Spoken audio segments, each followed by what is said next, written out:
আসসালামু আলাইকুম রহমতুল্লাহ।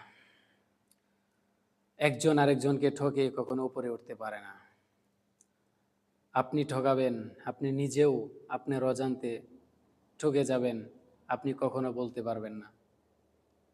ছোট্ট একটা গল্প শুনলে অবশ্যই বুঝতে পারবেন। এক রাজ্যে একটা রাখাল ছিল, আরেকজন ব্যবসায়ী।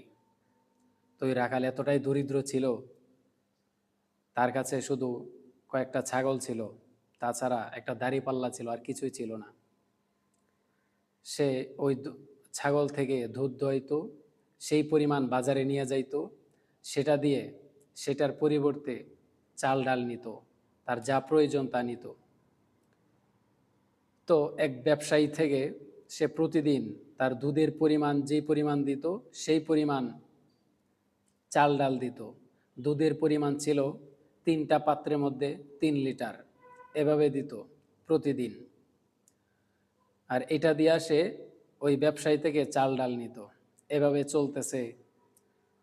রাখাল ব্যবসায়ীকে দুধ দিতেছে আর সে চাল ডাল দিতেছে তার প্রয়োজন মতো, প্রতিদিন 3 লিটার করে দিতেছে। তো ব্যবসায়ী কখনো রাখালকে অবিশ্বাস করে নাই, বিশ্বাস করে কখনো মাপে নাই। এভাবে চলতেছে।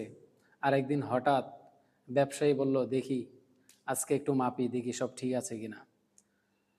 তো মাপার পরে দেখলো প্রত্যেকটা পাত্রের মধ্যে 100 গ্রাম করে কম, 900 গ্রাম প্রত্যেকটা পাত্রে।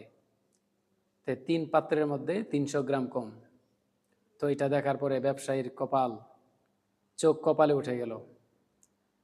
সে অনেক গুস্সা করলো।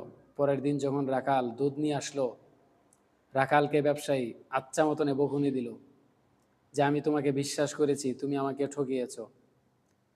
তো রাখাল বলল, আমি আপনাকে ঠকাই নাই, আমি এতটাই দরিদ্র, আমার কাছে শুধু দাঁড়িপাল্লা আছে, মাপার মতো কোনো পাথর নাই।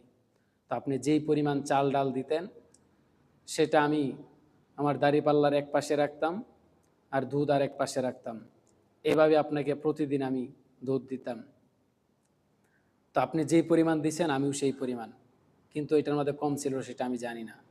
তো এখন দেখেন তো মূলত কে কাকে ঠকাইছে। ব্যবসায়ী চাইছিল রাখালকে ঠকাইতে, কিন্তু সে অজান্তেই, ব্যবসায়ীর অজান্তেই সে ঠকে গেছে, নিজেও বলতে পারে না। তাই কেউ কাউকে ঠকায় কখনো উপরে ওঠা যায় না। এগুলা থেকে আমরা সাবধান থাকবো।